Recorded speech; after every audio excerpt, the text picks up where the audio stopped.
Howdy folks, it's the second week of February 2026, and welcome to This Week in the West. I'm Seth Spillman, broadcasting from the National Cowboy and Western Heritage Museum in Oklahoma City. On this podcast, we share stories of the people and events that shape the history, art, and culture of the American West, and those still shaping it today. For millions of people, how they imagine life in the American frontier has been forever shaped by a young girl's memories of survival in the northern plains. Through her Little House books, Laura Ingalls Wilder created one of the most influential narratives of Western settlement in American culture. Wilder was born this week, February 7, 1867, in the Big Woods near Pepin, Wisconsin. Wilder was the second of 5 children born to Charles and Caroline Ingalls, and from an early age her family was on the move, looking for opportunity and stability. The Ingalls family chased land and work across Wisconsin, Kansas, Minnesota, Iowa, and the Dakota Territory, often living just one failed crop or harsh winter away from disaster. The true story of the Ingalls family was not a romantic adventure. The family squatted illegally on Osage land in Kansas. They lived in dugouts carved into creek banks. They endured grasshopper plagues that stripped fields bare, crop failures that erased years of labor, and one of the most brutal winters in Plains history, the hard winter of 1880 to 81. Wilder attended one-room schoolhouses when she could, worked from a young age, and at age 15 accepted a teaching position to help support her family. In De Smet, South Dakota, she met her future husband, Almanzo Wilder, a homesteader several years her senior. The two married in 1885. Their early married years were marked by loss and misfortune, the death of an infant son, a devastating case of diphtheria that left Almanzo partially paralyzed, crop failures, debt, and multiple house fires that wiped out what little they owned.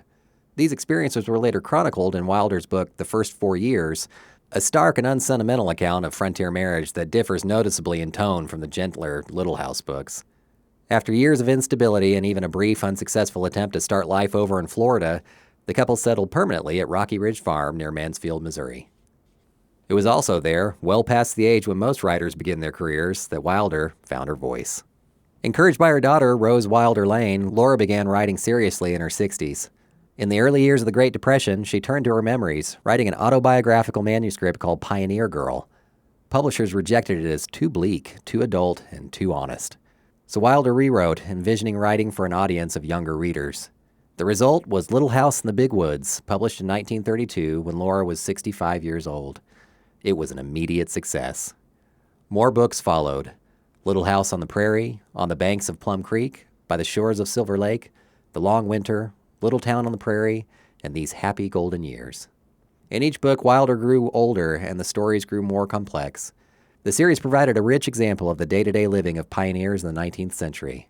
She wrote, "I realized I had seen and lived it all the successive phases of the frontier. First the frontiersman, then the pioneer, then the farmers and the towns, and then I understood that in my own life I represented a whole period of American history." The collaboration between Wilder and her daughter has long been debated. Some critics have claimed that Lane was the true author, or at least a ghostwriter. Surviving drafts, letters, and manuscripts tell a more nuanced story, a demanding editorial partnership between two strong-willed women. Lane sharpened structure and pacing, Wilder supplied memories and details. As one historian put it, Lane had style, but Wilder had the substance.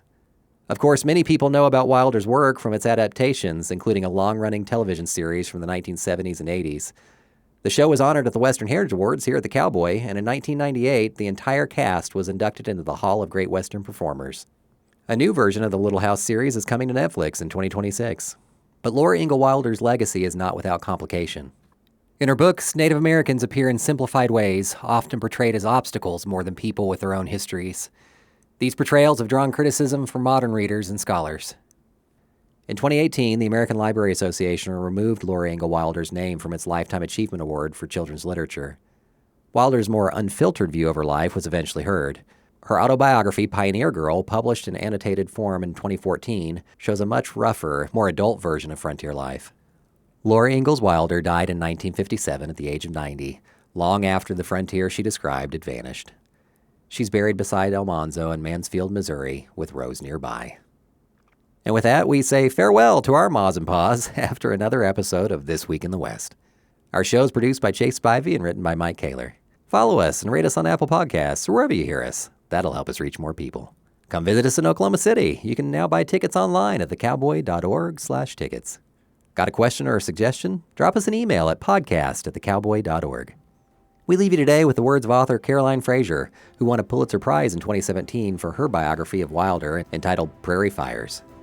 The whole issue of how we develop an identity as Americans is really sharply brought into focus by these books and Wilder's own life.